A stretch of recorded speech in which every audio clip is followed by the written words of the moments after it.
Srpskog pokreta Dveri, gospodin Boško Obradović, a potom smo otvoreni za vaše pitanje.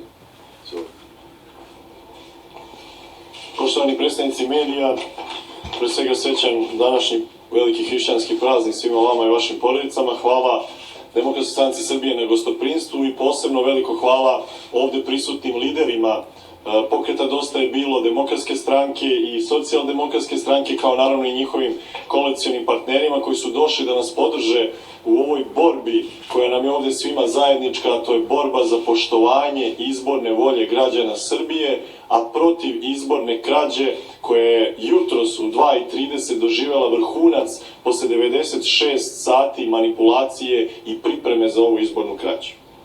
S obzirom da sam vinovnik tog takozvanog incidenta koji se desio jutros rano u Republičkoj izbornoj komisiji, dozvolite da vam posvedočim šta se tamo zapravo desilo. Rok za konačne izborne rezultate pre naravno ponovljenog glasanja u sredu bio je četvrtak, to je sinoć do 20 časova. U 19 sati na praktično početku poslednje sednice Republičke izborne komisije, po najnovijem podatku na obrađenih 98,6% biračkog tela, naša patriotska koalicija Dveri, Demokratska stranka Srbije izašla je na 5,01%, dakle procenat našeg rezultata na izborima je porastao u tom trenutku. I tada kreće završni čin ove režirane drame koja zapravo vrhuni u 2:30 ujutru kada direktor Zavoda za statistiku i predsednik Republičke izborne komisije saopštavaju neverovatan rezultat koji će ostati upamćen u istoriji svetskog parlamentarizma o tome da je naša patriotska koalicija na 4,999999999, dakle sa 9 devetki u 4,9, sa jednim glasom ispod cenzusa i tim jednim glasom sa 0,75 od tog jednog glasa ispod cenzusa. U tom trenutku, dakle po završetku te sednice, predsednik RIK-a i direktor Zavoda za statistiku bili su suočeni sa našim pitanjem kako vas nije sramota. Kako vas nije sramota da posle 4 dana izborne krađe sada na kraju saopštite jedan ovakav rezultat? Kako ćete izaći u narod? Kako ćete izaći na ulicu? Kako ćete objasniti ovakav neviđeni skandal, ovakvu bruku i sramotu kakva nije zabeležena u novijoj političkoj istoriji Srbije? Imali smo svih vidova izbornih krađa i manipulacija, ali ovo je zaista vrhunac koji do sada nikada nije viđen. Nikakvog incidenta izuzev verbalnog sukoba u Republičkoj izbornoj komisiji nije bilo i to pokazuju svi snimci koji su snimali veoma različiti akteri koji su tu bili prisutni, ali naravno ima nove manipulacije vladajućeg režima koji sada proglašava da smo mi praktično izazvali incident, da smo nasrnuli na članicu Republičke izborne komisije, da smo ne znam šta hteli ili uradili, a samo smo postavili jedno jednostavno pitanje koje ponavljam: kako vas nije sramota? Kako ćete bilo kom građaninu Srbije objasniti ovu izbornu krađu? I u tom smislu želim još jednom da potvrdim ono što ćemo mi ovde svi zajedno raditi u nastupajućem periodu. Pre svega, mi pozivamo sve članove naših političkih stranaka, sve naše simpatizere, sve birače koji su glasali za ove opozicione izborne liste, ali i birače drugih političkih stranaka koji poštuju izbornu volju građana Srbije i demokratski poredak ove države, da nam se pridruže na sutrašnjem velikom opozicionom protestu protiv izborne krađe, a za poštovanje izborne volje građana Srbije, koji će biti organizovan u 13 sati ispred sedišta Republičke izborne komisije, na kome smo obavezni u ime svih pokradenih glasača da ukažemo na katastrofalne razmere ovakvog ponašanja vladajućeg režima koji očito misli da može da prekraja izbornu volju građana Srbije i da određuje sastav Skupštine Srbije, a to neće moći. Potom ćemo zatražiti ostavke i predsednika Republičke izborne komisije Dejana Đurđevića i direktora Zavoda za statistiku Miladina Kovačevića i podneti krivične prijave za učinjeno krivično delo falsifikovanja izborne volje građana Srbije od strane ova dva lica i svih njihovih pomagača. I na kraju, i što je najvažnije, izlazimo na izbore u sredu 4. maja na 15 ponovljenih biračkih mesta i to ne da odbranimo naš cenzus, izlazimo da ih pobedimo. Izlazimo na 15 ovih biračkih mesta da ih pobedimo, da pokažemo da se Srbija promenila za ovih 5 dana, da su građani Srbije mnogo toga uočili, videli i shvatili za ovih 5 dana ove izborne krađe i da to dokažemo i na tim izbornim mestima pobedom nad Srpskom naprednom strankom i naravno potvrdom ulaska naše patriotske koalicije i svih drugih opozicijnih izbornih listi u Skupštinu Srbije. A kao završni krunski dokaz toga kako izgledala ova izborna krađa, upravo vam iznosim pomenutih 13 biračkih mesta na kojima se izbori ponavljaju u sredu 4. maja, ne računajući ona 2 da izbori nisu ni održani, već ovih 13 gde su izbori poništeni, gde, verovali ili ne, sasvim slučajno, naša patriotska koalicija u proseku ima 6% glasova i vama je jasno samo na tom primeru, kada obračunate tih 6% sa tih 13 biračkih mesta, da smo mi daleko preko cenzusa i da smo zapravo u Skupštini Srbije.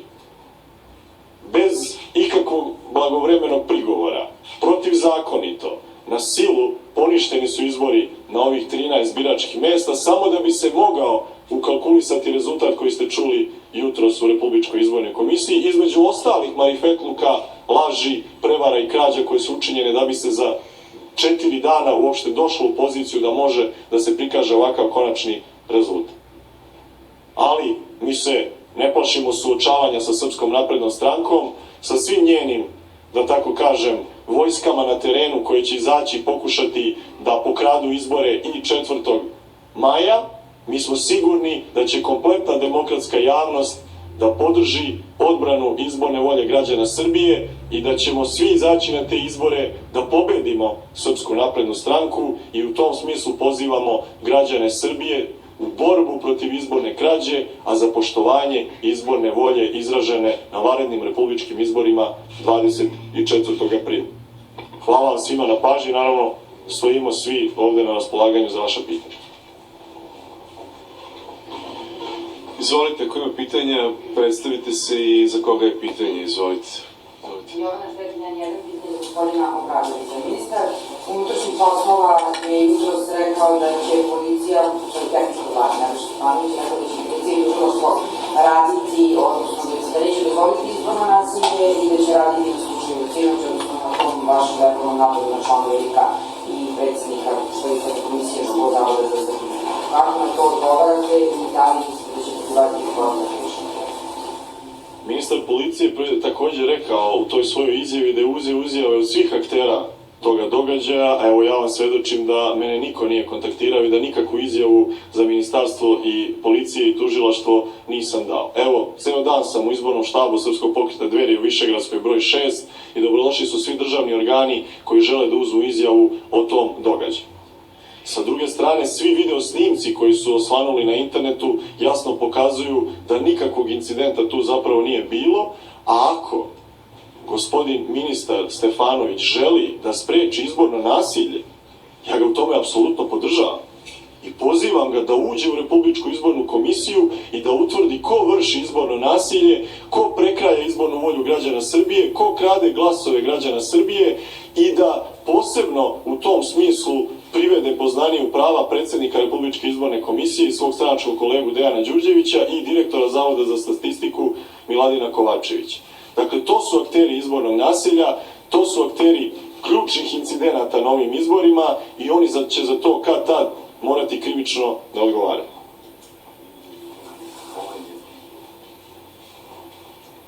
Izvolite. Gospodina Radosavljevića, ispada sada sa nekim novim rezultatima da imamo više cenzus u koncu za 70% glasova. Prvo, nama sigurno ne visi cenzus u koncu na svih ovih 15 biračkih mesta na kojima treba da izađemo na izbore. Mi smo dosta dobro prošli preko cenzusa. Naravno, kalkulacije su svuda moguće, ali mi ćemo se boriti da do toga ne dođe. Znači, cenzus nam ne visi o koncu, cenzus nam nikad nije visi o koncu. Videli smo juče u više navrata dokaze da smo na mnogim mestima pokradeni u velikoj meri, da su na izboru na teritoriji Kosova i Metohije na samo jednom izbornom mestu preko 60 glasova je pokradeno naše koalicije i napisano je 0. Ja moram samo da kažem jednu rečenicu da to, ko se seća istorije, nije radio ni Titov režim i oni su 45. godine u kutiji ostavljali jedan glas, da onaj koji je glasao smatra da je samo on glasao. I to je bio jedan vid krađe. Danas nisu ni toliko su bili bahati da ni to ne urade, nego su ostavili 0 glasova za našu koaliciju u toj kutiji, iako je proverom biračkih spiskova bilo utvrđeno da je preko 60 ljudi glasalo za našu koaliciju. Dakle, mi smo uvereni, rezultati od juče pokazuju da smo prešli cenzus, nismo ugroženi na ovih 15 mesta i mi ćemo se boriti zajedno sa drugim opozicionim strankama da izborna volja građana bude potvrđena i da sve opozicione liste pređu u cenzus. Hvala. Hvala, izvolite dalje. Samo bićete za nekog od predstavnika koalicije DSS Dveri. Ako ostane ovako kako jeste, vama fali jedan glas. Koliko je glasova potrebno u drugom krugu da bi vaša koalicija ušla u parlament? Imate li računicu? To pre svega zavisi od izlaznosti na samom ponovljenom glasanju na ovih 15 biračkih mesta, ali možete računati da je to negde u proseku između 500 i 1000 glasova koje treba iznova dobiti na tih 15 biračkih mesta i mislim da se pitanje cenzusa apsolutno ne postavlja se samo pitanje sa koliko ćemo poraziti Srpsku naprednu stranku na svih 15 biračkih mesta, jer očekujem da će građani Srbije koji su izuzetno osetljivi na izbornu krađu, na ovakvu nepravdu i na ovakav pokušaj manipulisanja izbornim rezultatima već 4. maja pokazati šta misle o vladajućem režimu. Mogu ja još nešto da dodam? Ja bih dodala jednu informaciju koju smo dobili jutro sa terena. Naime, pored u tih 15 mesta gde se ponavlja glasanje jesu i Sremski Karlovci. I danas su se naši aktivisti rastrčali po terenu i krenuli su u kampanju, što je normalno i po zakonu i legitimno. Međutim, sam Zvonko Veselinović i njegovi ljudi su počeli da češljaju teren, da ulaze ljudima u radnje i čak su isterali i tog našeg jednog aktivistu i rekli mu da se gubi jer da će imati s njima problema, a takođe ulazili su ljudima u radnje ljudima za koje znaju vrlo dobro da su naši simpatizeri i glasači i tamo su pretili. Toliko o tome ko vrši pritisak i toliko o tome koliko je slobodna i demokratska ova zemlja. Ja ovo govorim građanima Srbije, ali bi volela da se i međunarodne organizacije, i Ruska federacija, i OEBS, i Savet Evrope pozabave ovakvim stvarima, pa i ljudi koji kažu da su izbori neupitni i da su bili održani u sjajnoj atmosferi. Evo, čak ni ovde, na ovih jadnih malih 15 mesta koje ukupno imaju 18.000 birača na koje je prošli put izašlo oko 9.800. Ni tu nemamo mira i tu se dalje nastavlja sa terorom i sa zastrašivanjem. Izvolite dalje, ako ima pitanja. Izvolite.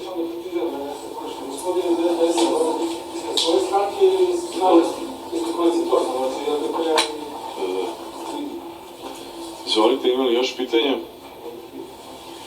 Ako nema, zahvaljujem se. Vidimo se sutra u 1 sat ispred sedišta Republičke izborne komisije na protestu svih opozicionih lista. Hvala vam.